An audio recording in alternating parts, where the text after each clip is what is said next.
Keberapatan sarapan kupat. Kupat dimakan dengan tahu bulat. Cocok nggak? Cocok nggak? Harus jadi lapar.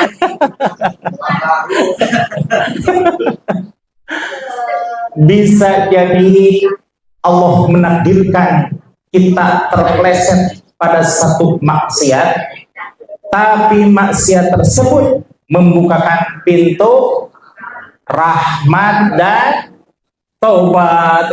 Bagus sekali kakek ini. Masya Allah, Bapak Ibu hadirin ya mas sekalian, betapa Allah tidak memandang casing seseorang, walaupun asalnya ahli maksiat, walaupun asalnya tidak pernah taat kepada Allah Subhanahu wa Ta'ala, namun di pertengahan hidupnya dan juga di akhir hayatnya, bahkan di detik-detik terakhir penghabisan nafasnya, subhanallah, beliau hanya berharap kepada Allah dan mengetuk pintu rahmat kepada Allah. Nah, maka tidak ada alasan bagi Allah untuk menaikkan derajat orang tersebut yang tadinya ahli maksiat dianggap sebagai orang yang taat. Bahkan subhanallah, di dalam kisah umatnya Nabi Musa alaihissalam, orang yang berbuat maksiat, yang sehari-harinya berbuat jahat, tapi Allah angkat derajatnya melebihi orang-orang yang taat, yaitu sebagai bagian dari hamba Allah yang termasuk golongan waliyullah.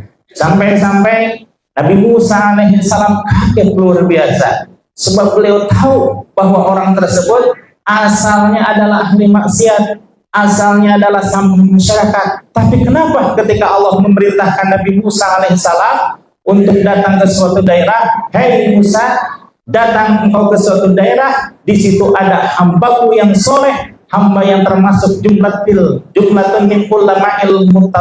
min jumlatil ulama'il mutasawwifin, bahkan sebagai waliyullah, kata Allah Subhanahu wa Ta'ala, sudah tidak bernyawa, urus segala keperluannya sebagai takrimul janazah dan hormati sebagaimana layaknya orang soleh. Maka ketika Nabi Musa alaihissalam mendapatkan kabar dari Allah tersebut, mendapatkan perintah dari Allah tersebut, segera mendatangi tempat yang diperintahkan oleh Allah. Ketika sudah sampai ke tempat yang dituju, Masya Allah, kaget luar biasa. Kenapa? Nabi Musa tahu bahwa orang itu ahli maksiat, orang tersebut sampah masyarakat. Tapi begitu melihat wajahnya, Masya Allah, kata Nabi Musa, mohon maaf, mendingan saya tuh, saya kan ahli taat ya Allah. Kemudian bertanyalah Nabi Musa alaihissalam kepada Allah, wahai Allah, apa dibalik rahasia semua ini? Kemudian Allah pun menyingkapkan rahasianya, wahai Musa, orang ini sudah diusir dari kampung halamannya, bahkan keluarganya tidak mengharapkan beliau, diusir sehabis-habisnya. Beliau berkata di akhir penghujung nafasnya, wahai Tuhanku, semua orang mengusirku, bahkan keluargaku tidak peduli lagi dengan keberadaanku. Maka kalau seandainya aku berharap kepadamu, mengetuk pintu rahmatmu, kemana lagi aku berharap? Masya Allah, ibarat kata kata-kata terakhir itulah yang menggetarkan arasy, dan Allah sendiri menurunkan rahmatnya, sehingga menurunkan kasih sayangnya dan mengangkat orang tersebut ke derajat yang mulia, yang tadinya ahli maksiat dianggap sebagai ahli taat dan juga sebagai hamba Allah termasuk waliyullah. Subhanallah. Jadi ibu hadirin jemaah sekalian, tidak peduli suatu saat dulu kita pernah berbuat salah, berbuat khilaf, berbuat dosa, karena memang manusia itu apa? Pada ustadzah semua ininya. Al-insan mahalul khata' wan nisyan, bahwa manusia adalah tempatnya salah dan dosa. Namun kata Rasulullah SAW bersabda, kullu bani Adam khotoun. Semua keturunan Kangjeng Nabi Adam alaihissalam itu pernah berbuat maksiat, pernah berbuat salah, pernah berbuat hilaf, tetapi yang terbaik adalah at-taibun, orang-orang yang Masya Allah, orang-orang yang bertobat. Maka taubat itulah yang mengangkat derajat kita, mengangkat derajat seseorang dari lembah yang terpuruk menjadi lembah yang mulia di hadapan Allah Subhanahu wa Ta'ala. Bukankah itu yang kita cari? Kemuliaan di hadapan, kebahagiaan di hadapan. Alhamdulillah. Namun khawatirnya Ibu, memang kalau seandainya melihat Rahman dan Rahim Allah, betapa entengnya ya, sekian puluh tahun berbuat maksiat, tapi ujung-ujungnya dianggap menjadi orang yang taat. Saya juga santai-santai aja tuh kalau begitu mah. Ada ayam tetangga nyolong. Terdengar suara Adam kajen. Kenapa? Ada rahmat Allah katanya. Khawatirnya, Ibu khawatirnya, belum sempat kita bertobat, malaikat Israel sudah datang. Bagaimana? Inna lillahi wa inna ilaihi. Cuma yang harus dipertanyakan rojiunnya itu. Inna lillahinya si inna lillahi. Sesungguhnya semuanya berasal dari Allah dan kembalinya kepada Allah dalam keadaan dirahmat apa diajab. Itu yang menjadi tanda tanya kita sekalian. Ya, Hanas, jangan Hanas atau apa itu?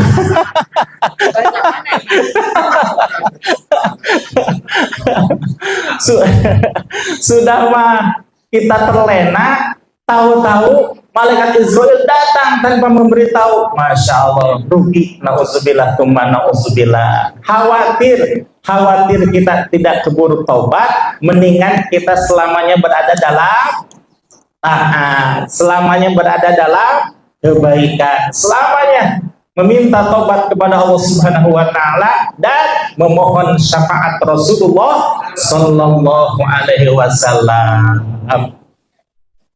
Nah, ini tentang taubat. Ya, memang kalam dari Syekh Ibnu Athaillah As-Sakandari nomor 96, sekarang 96, menyatakan tentang maksiat dan taubat. Apa kalam beliau?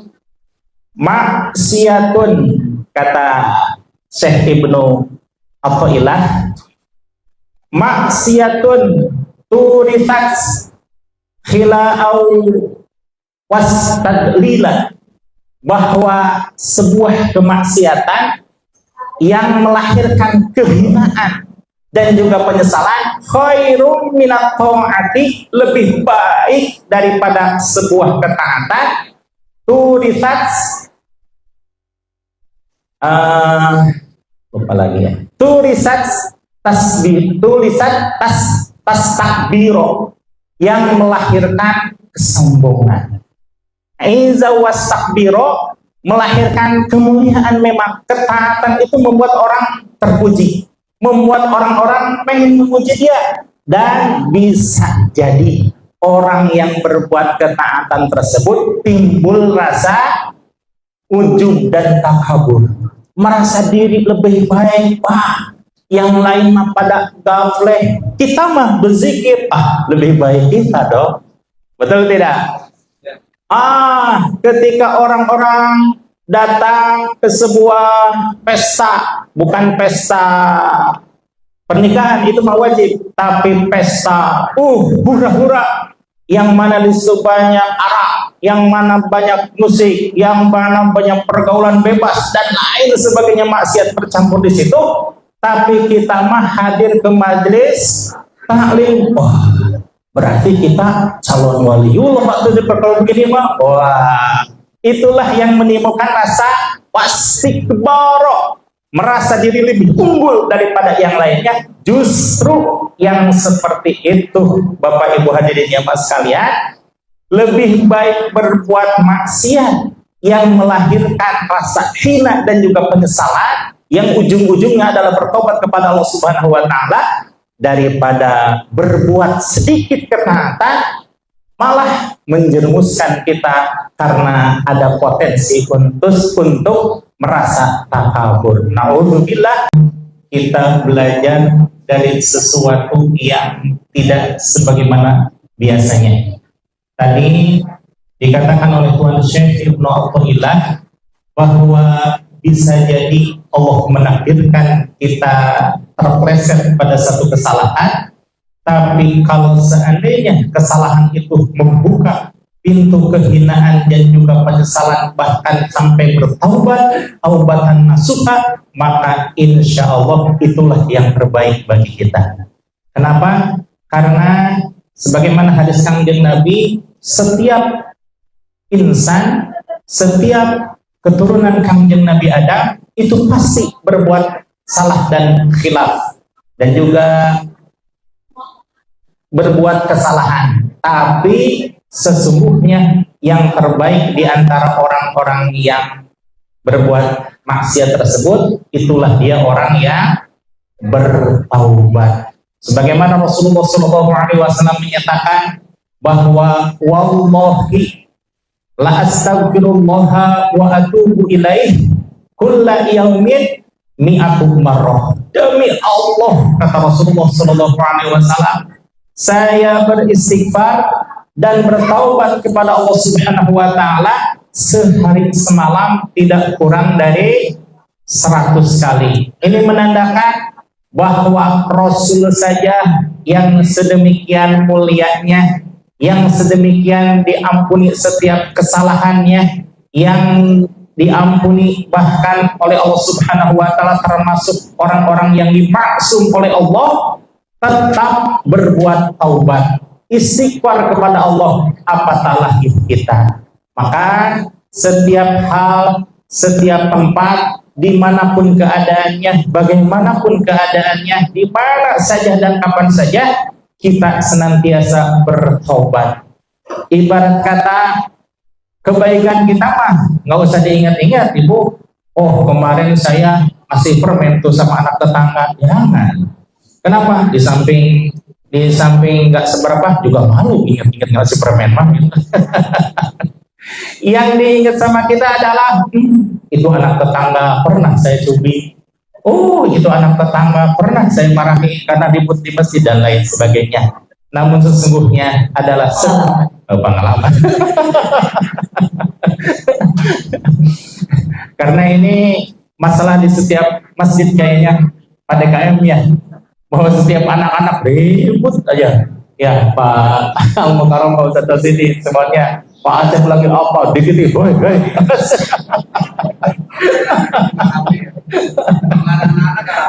Anak-anak betul, nggak ada anak, nggak rame gitu ya.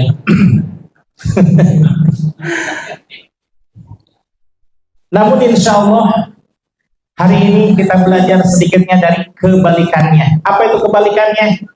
Kita melihat hadis Kangjeng Nabi Muhammad SAW yang menyatakan ma asfala, barang siapa yang tidak mengisbal atau menaikkan sarungnya di atas mata kaki, minal ka'baini, di atas dua mata kaki, fafinna, maka dia berada di neraka. Sekali lagi, ma asfala minal ka'baini, barang siapa yang tidak menaikkan sarungnya di atas dua mata kaki, fafinna, maka dia berada di, itu hadis Kangjeng Nabi bukan? Kan tadi dibilang kata Rasulullah SAW, Rasulullah menyatakan, berarti itu hadis Kangjeng Nabi bukan? Kalau hadis Kangjeng Nabi 100% betulnya tidak? Betul. Tapi jangan dilihat literally-nya, jangan dilihat kata terjemahnya. Yang dilihat adalah ruh dari hadis tersebut. Mana ruhnya? Itu di hadisnya, di berikutnya lagi. Dalam hadis yang kedua, Rasul menyatakan, manjaro taubahu, barang siapa yang menjulurkan pakaiannya, Bisa paham ya, menjulurkan pakaiannya. Pernah lihat gaun pengantin? Pernah pasti lihat ya. Kalau tidak menjulur kayaknya nggak oke banget. Man jarra thawbahu la yanzurullaha ilaihi. Allah tidak akan melihat pada orang tersebut fi yaumil qiyamah, pada hari yaumul qiyamah, khuyala dalam keadaan sombong. Nah, itu sebenarnya ruhnya hadis itu ada dalam khuyalanya, bukan di dalam asfalanya. Kalau masalah asfala, Kanjeng Nabi Muhammad SAW dakwah dan hidup di kota apa? Di kota Mekah dan Madinah. Ibu lihat, coba di televisi atau di YouTube atau di TikTok gitu ya.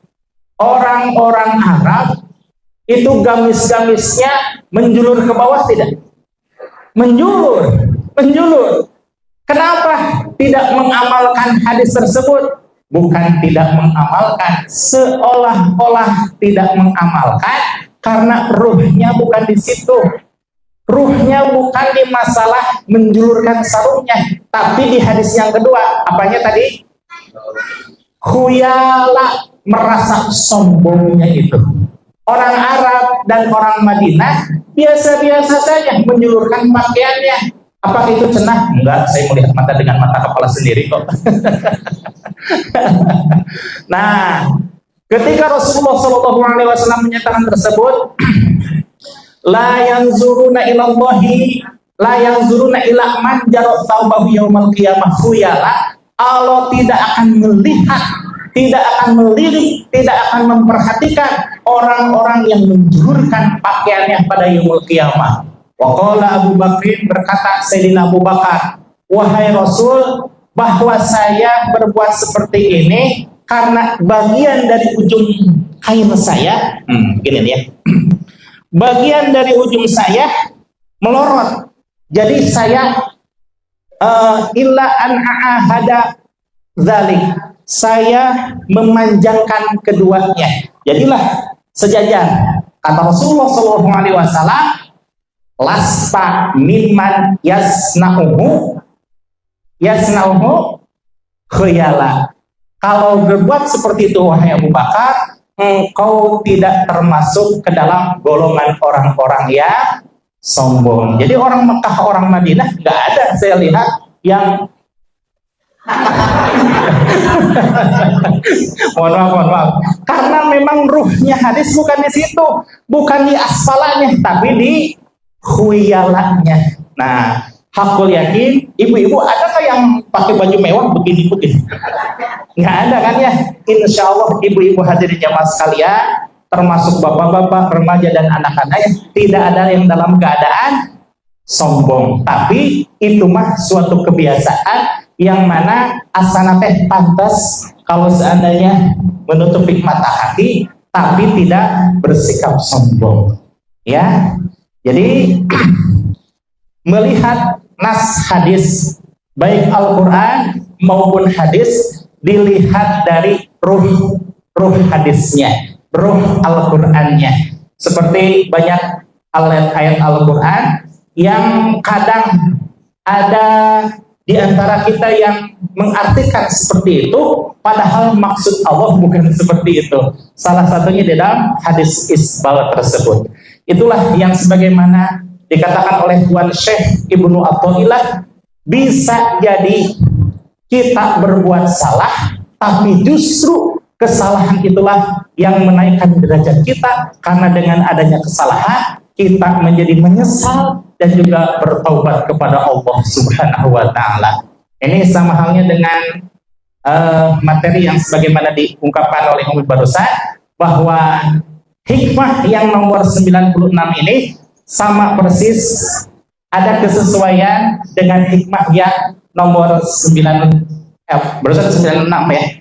96 ada kesesuaian dengan hikmah yang nomor 95. Jadi insya Allah setiap hari setiap kita membuka lembaran-lembaran baru, entah itu Sulamut Taufik, entah itu Al-Hikam, entah itu apapun kitab rujukan pengajian kita, insya Allah semakin bijaklah kita di dalam bersikap, di dalam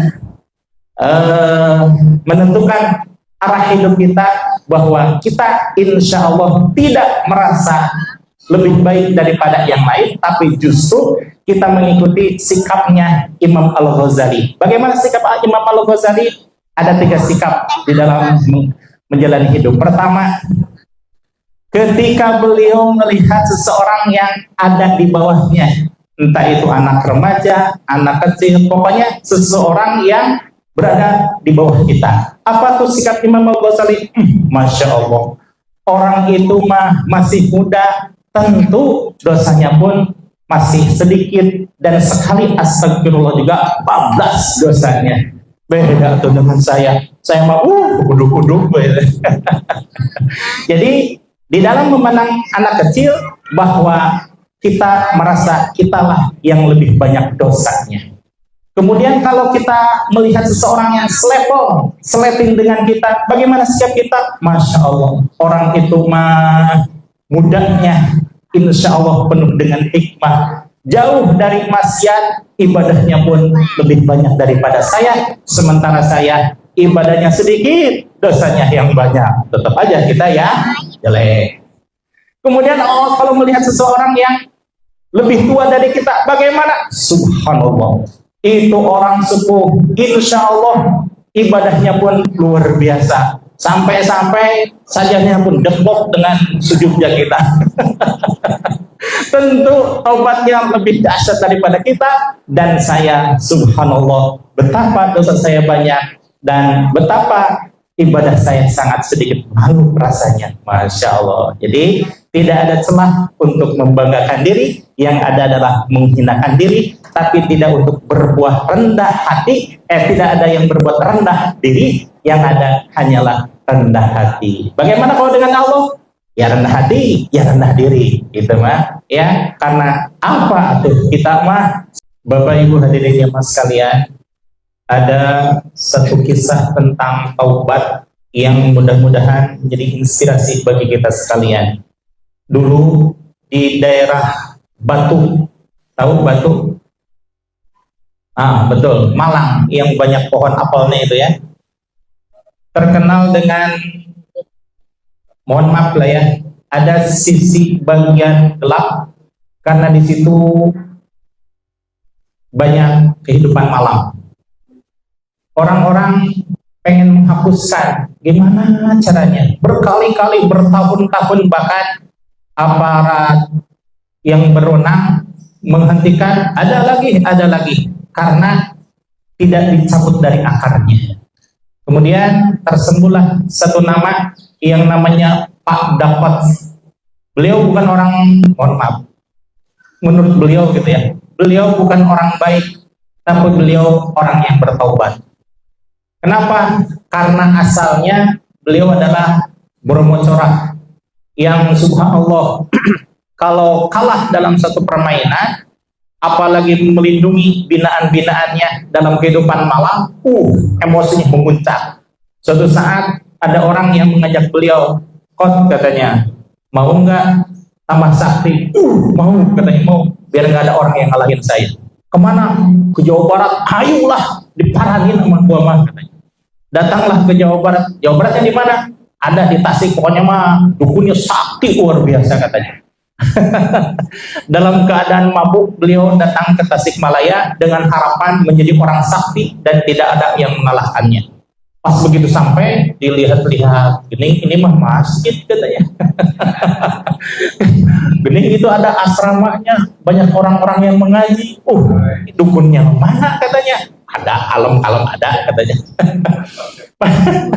Pas begitu masuk, beliau dalam keadaan mabuk, sambil teler-teler melihat seseorang yang berpeci. Kemudian bertanya beliau lah, "Bang, Abah ini dukun bukan?" Ditipu sama temannya. Mangut-mangut aja. Ngerasa Abah gitu ya. Hanya dengan tepukan sebelah kanannya, pok, langsung yang tadinya beringas, beliau mau menerima talqin. Setelah ditalqin, Abah, apa ini fungsinya? Kok cuma ini? Ya, ini mah sekedar belajar. Abah juga masih belajar. Sudah, pokoknya mah amalkan saja. Iyalah Abah, biar saya tambah sakti ya. Ya. Tiba di rumah, beliau coba untuk mengamalkannya. La ilaha illallah. La ilaha illallah. Nggak kerasa dari maghrib sampai isya tembus gitu. Zikir la ilallah. Enak banget zikir ininya. Ada apanya ya? Dicoba lagi. La ilaha illallah. Dari isya sampai setengah malam, Masya Allah, nikmat banget. Diterusin. La ilaha, Masya Allah, tembus sampai subuh. Beliau melaksanakan zikir tanpa terasa. Beliau merasa heran, kemudian datang lagi ke yang disangka dukunnya itu ya. Wah, kenapa ini ada apanya? Pas saya merasa nikmat katanya mengucapkan la ilaha illallah, itulah dia bahwa kalimat zikir ini adalah kalimat taubat. Man qala la ilaha illallah, barang siapa yang mengucapkan kalimat la ilaha illallah wa maddaha bil ta'zim, dan memanjangkan kalimat la-nya karena mengagungkan Allah, huddimat lahu arba'ata alafi dzambin minal kabair, maka digugurkan oleh Allah dosa-dosanya sebanyak 4.000. Maka orang yang bertaubat tidak ada jalan lain kecuali la ilaha illallah, la ilaha illallah. Subhanallah, semakin hari semakin berganti, minggu berganti, bulan berganti tahun, banyak orang yang melaksanakan ikut zikir la ilaha illallah. Karena itu dengan sendirinya prostitusi hilang di kota Malang. Subhanallah, di kota Batu ya, di kota Batu Malang. Maka subhanallah, Bapak Dakot yang tadinya menganggap gurunya sebagai dukun sakti merasa menyesal dan malu sendiri. Apalagi kalau seandainya beliau berziarah ke Tasikmalaya, subhanallah, merasa malu karena bukan hanya dirinya saja, keluarga besarnya, tetangganya, dan seluruh wilayah Malang menjadi bersih dari prostitusi. Bukan karena apa-apa, bukan karena siapa-siapa, tapi karena orangnya bertobat kepada Allah. Akhirnya taubat itu memancarkan cahaya. Semakin banyak orang yang bertobat, maka semakin bersihlah lingkungan tersebut dari maksiat. Alhamdulillah. Maka itu hadirin jemaah sekalian, di mana saja, kapan saja, dan bagaimanapun keadaannya, kita insya Allah senantiasa bertaubat kepada Allah Subhanahu wa Ta'ala. Apatah lagi kalau bertobat menggunakan kalimat la ilaha illallah. Insya Allah berkah, insya Allah maslahah, insya Allah selamat dunia akhirat. Amin. Siang dan malam mataku berlinang. Kita terus siang malam berlinang atas kesalahan kita, bahwa kita merasa bahwa kita nggak ada apa-apanya. Terus dengan taubat dan nasuha, insya Allah taubatnya yang menjadikan kebaikan bagi kita, dan mudah-mudahan bisa menjadikan kebaikan bagi orang lain, insya Allah.